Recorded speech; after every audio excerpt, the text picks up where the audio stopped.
وہ خانوادہ جس پر ہمارے نبی خاتم النبیین صلی اللہ علیہ وسلم فخر کرتے تھے، وہ خانوادہ جن کو کربلا کی تپتی ہوئی ریت پر شہید کر دیا گیا، جن کی پاک بیبیوں اور معصوم بچوں کو رسیوں میں جکڑ کر تلوار کے سائے میں کوفہ و شام کے بازاروں میں پھرایا گیا، آخر اس قافلے پر کیا گزری ہوگی؟ آج ہم سنیں گے واقعہ کربلا کے بعد کربلا سے دمشق تک کے اس دہلا دینے والے سفر کی کہانی، جس نے رہتی دنیا تک انسانیت کو جھنجھوڑ کر رکھ دیا۔ آئیے اس دردناک اور عظیم قربانی کے سفر کو دل کی گہرائیوں سے سمجھتے ہیں۔ جب کربلا کا معرکہ ہو چکا تو کربلا کے مقام پر یزید کی فوج کو یزید کا حکم نامہ آیا کہ اہل بیت کو ایک قافلے کی صورت میں کوفہ ابن زیاد کے پاس قیدیوں کی صورت میں پیش کر دیا جائے اور اس کے بعد انہیں قیدی بنا کر دمشق تک لایا جائے۔ جب یہ قافلہ روانہ ہوا تو کتب حدیث میں یہ واضح لکھا ہے کہ آسمان میں خون کے ساتھ کچھ الفاظ لکھے گئے اور وہ اشعار یہ تھے: کیا وہ طبقہ جس نے امام حسین کو شہید کر دیا وہ آج بھی مسلمانی قدم بھرتا ہے اور امید رکھتا ہے کہ اب بھی امام حسین کے نانا کی شفاعت مل جائے گی؟ اور پھر ان اشعار کے نیچے خونی قلم کے ساتھ لکھا گیا: نہیں، ہرگز نہیں، ان کی شفاعت کرنے والا کوئی نہ ہوگا اور وہ قیامت کے دن سخت عذاب میں مبتلا کر دیے جائیں گے۔ ان ظالموں نے ظالم حکمران کے حکم کے تحت امام حسین کو شہید کر دیا اور ان کے حکم نے قرآن کے حکم کی مخالفت کر دی۔ پھر قافلہ کوفہ کی طرف روانہ ہوا۔ کوفہ میں ابن زیاد نے کئی دن اہل بیت کو قیدی بنا کر رکھا اور پھر یہ قافلہ یہاں سے دمشق کی طرف روانہ ہوا۔ اس قافلے میں صرف ایک ہی مرد بچ گئے تھے، وہ تھے امام زین العابدین۔ باقی سیدہ کائنات کی شہزادیاں تھیں، ان کی پوتیاں تھیں۔ چلتے چلتے ایک مقام پر یزیدی لشکر کے پاس پانی ختم ہو گیا۔ انہوں نے قافلہ روکا اور کہا کہ پانی لے لیں، کیونکہ پانی وہاں سے کچھ فاصلے پر تھا۔ تو یزیدی لشکر کے سربراہ نے وہیں ایک خیمہ نصب کروایا اپنے لیے اور حضور کی شہزادیوں کو اس چلچلاتی دھوپ میں ننگے آسمان کے نیچے بٹھا دیا۔ اسی دوران امام علی مقام سیدنا امام حسین کی شہزادی سیدہ سکینہ دھوپ میں دیکھا کہ ایک ٹیلا ہے اور اس کا ایک سایہ ہے اور وہاں اس سائے میں سیدہ سکینہ مٹی کا سرہانہ بنا کر لیٹ گئی اور کچھ ہی دیر میں آپ کی آنکھ لگ گئی۔ یوں تھوڑی دیر بعد پانی آ گیا اور یزیدیوں نے آواز لگائی کہ اب ہم چل رہے ہیں۔ تو یوں قافلہ روانہ ہوا۔ کیونکہ سیدہ سکینہ کجاوے میں تھی اور اونٹ بیٹھ گیا تھا، اسی لیے سیدہ سکینہ آرام کرنے کے لیے ایک ٹیلے کے سائے میں لیٹ گئی، لیکن یزیدی لشکر اور سیدہ زینب کو اس کی خبر نہ ہو سکی۔ تھوڑی دیر بعد جب قافلہ تھوڑا آگے پہنچا تو وہ شخص جس کے ہاتھ میں وہ نیزہ تھا جس پر امام علی مقام امام حسین کا سر انور تھا، وہ اس شخص کے ہاتھ سے چھوٹا اور زمین میں گڑ گیا۔ وہ ایسا گڑا کہ اس شخص نے بھرپور کوشش کی لیکن وہ نیزہ اپنی جگہ سے نہ ہلا۔ اس نے اور لوگوں کو ملایا، سب یزیدی فوج کے لوگوں نے مل کر اس نیزے کو اکھاڑنے کی کوشش کی لیکن وہ نیزہ اپنی جگہ سے نہ ہلا۔ وہ پریشان ہو گئے اور امام زین العابدین کے پاس آئے۔ امام زین العابدین کو یہ سارا ماجرا بتایا اور کہا کہ آپ کے بابا جان آگے نہیں چلتے، نیزہ اپنی جگہ پر جم گیا ہے۔ امام زین العابدین کی آنکھیں آبدیدہ ہو گئی۔ وہ اپنی پھپھی جان سیدہ زینب کے پاس آئے اور انہیں کہا کہ پھپھی جان کجاوے میں شہزادوں اور شہزادیوں کو گن لے، شاید ہو سکتا ہے کہ امام حسین کی شہزادیوں یا شہزادوں میں سے کوئی رہ گیا ہو جس کی وجہ سے امام حسین کا سر انور آگے نہیں چلتا۔ سیدہ زینب نے ایک ایک کا نام لے کر پوچھا اور تسلی کی، لیکن جب سیدہ زینب نے سیدہ سکینہ کا نام لیا، ایک مرتبہ نام لیا سکینہ، دوسری مرتبہ نام لیا سکینہ، تیسری مرتبہ نام لیا سکینہ، جب جواب نہ ملا تو گھبرا گئی، اپنے کجاوے سے نیچے آئی اور کہنے لگی امام حسین کی سکینہ کہیں رہ گئی ہیں، شاید جہاں کجاوا رکا تھا اسی جگہ وہ کہیں ہم سے کھو گئی۔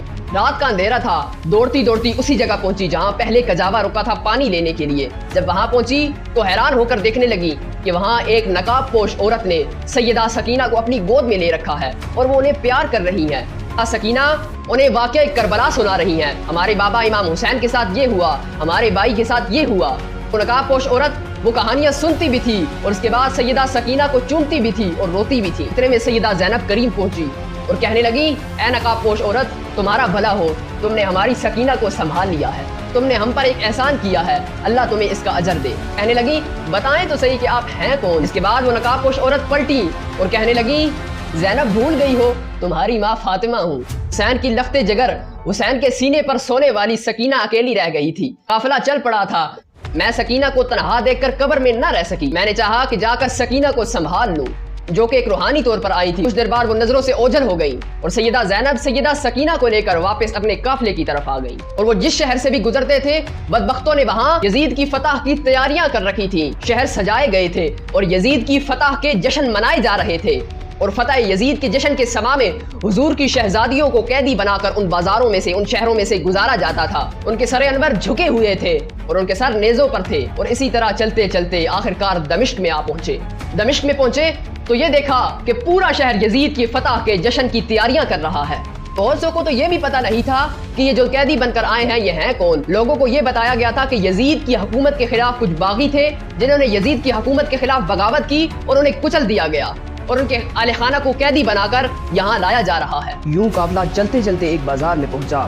جب قافلہ بازار میں پہنچا تو لوگ قافلے کو گھور گھور کر دیکھنے لگے۔ دمشق کی عورتیں اپنے گھروں کی چھتوں پر چڑھ کر حضور کی شہزادیوں اور حضور کے لخت جگر کو دیکھتی اور مسکراتی، لیکن ان میں سے ایک خاتون اپنے گھر کی چھت میں سے آواز دیتی ہے کہ قیدی آئے ہیں، قیدی ہیں۔ انہوں نے اپنی خادموں اور نوکروں کو بھیجا کہ جا کر ان قیدیوں سے پوچھو کہ کسی چیز کی ضرورت تو نہیں۔ انہوں نے آ کر ارد گرد سے پوچھا، کسی نے کہا ہمیں پانی پلا دے، کسی نے کہا ہمیں کچھ کھجوریں دے دیں، جس کے بعد وہ عورت اپنے نوکروں کو ان قافلے والوں کے لیے کھجوریں اور پانی دے کر بھیجنے لگی۔ جو کچھ بھی گھر میں میسر تھا، چادریں بھیجی، کپڑے وغیرہ بھیجے، جو کچھ بھی اس کے گھر میں تھا وہ سب کچھ بھیجنے لگی۔ جب یہ سارا ماجرا ہو رہا تھا تو سیدہ زینب شہزادوں اور شہزادیوں کو جس چیز کی ضرورت تھی وہ ان کو کھلاتی گئیں۔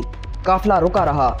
جب یہ سب معاملہ ہو چکا تو انہوں نے پیغام دے کر پوچھا کہ اس خاتون کو کہ جس نے ہم پر اتنا احسان کیا ہے، اس پورے شہر دمشق میں سوائے ہمارا تماشا دیکھنے کے اور کوئی بھی نہ تھا، تم خاتون کون ہو؟ تم نے ہمارے ساتھ اتنی بھلائی اور احسان کیوں کیا ہے؟ اس نے کہا میں تو آپ کو نہیں جانتی کہ آپ کون ہیں۔ میں نے ایک زمانہ مدینہ طیبہ میں حضرت سیدہ فاطمہ الزہرا کی نوکری میں گزارا ہے۔ میری نوجوانی تھی، میں سیدہ فاطمہ الزہرا بنت مصطفیٰ کی نوکرانی تھی۔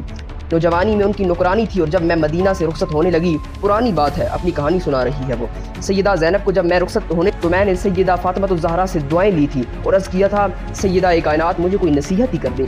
مجھے سیدہ کائنات نے فرمایا تھا جا رہی ہو دمشق میں سلامت رہنا، ایک نصیحت ہے کبھی قیدی مل جائیں تو ان سے بھلائی کر دینا۔ کہا بی بی مجھے تو کوئی پہچان نہیں ہے، میں تو نہیں جانتی آپ کون ہیں، اتنا ہی سنا ہے کہ کوئی باپ بیمار دیے گئے اور قیدی بن کر آئے ہیں۔ میں نے تو اس لیے بھلائی کی ہے کہ میری سیدہ نے، سیدہ کائنات فاطمہ الزہرا نے نصیحت کی تھی، ایک ہی نصیحت کی تھی کہ سلامت رہنا، زندگی میں کبھی کوئی قیدی مل جائے تو ان سے بھلائی کر دینا۔ میں تو آج سیدہ فاطمہ الزہرا کی اس نصیحت پہ عمل کر رہی، میں نے دیکھا کہ قیدی ہے، میں نے سیدہ کی اس نصیحت پر عمل کیا ہے۔ اس کے بعد سیدہ زینب کے آنسو نکل آئے، خاموش رہیں، خاموش رہیں۔ آپ نے جواب میں کہا اچھا بی بی تو نے قیدیوں کے ساتھ بھلائی کی ہے تو ہم قیدی تمہاری اس بھلائی کا صلہ کیا دے سکتے ہیں؟ اس نے کہا بی بی ایک دعا کر دیں، دعا کر دیں۔ میں سیدہ فاطمہ الزہرا کی نوکرانی تھی تو ان کے چھوٹے چھوٹے دو بیٹے تھے، ایک حسن اور دوسرا حسین، اور ایک سیدہ زینب تھی، ان کو بچپن میں دیکھا تھا، تھوڑی عمر میں سیدہ کائنات تو وصال فرما گئی۔ اب مجھے نہیں معلوم کہ وہ کس حال میں ہے، اور میں نے یہ بھی سنا ہے کہ سیدہ کائنات کے صاحبزادے حسن مجتبیٰ بھی وصال فرما گئے ہیں۔ اب میری یہ التجا ہے، یہ دعا ہے کہ کبھی زندگی میں سیدہ کائنات کے بیٹے حسین کو دیکھ لوں اور ان کی شہزادی سیدہ زینب کو دیکھ لوں، میری ان سے ملاقات ہو جائے، یہ دعا کر لیں۔ سیدہ زینب نے فرمایا کہ تمہاری یہ دعا قبول ہو گئی، یہ نیزے پر حسین ہیں اور میں سیدہ زینب۔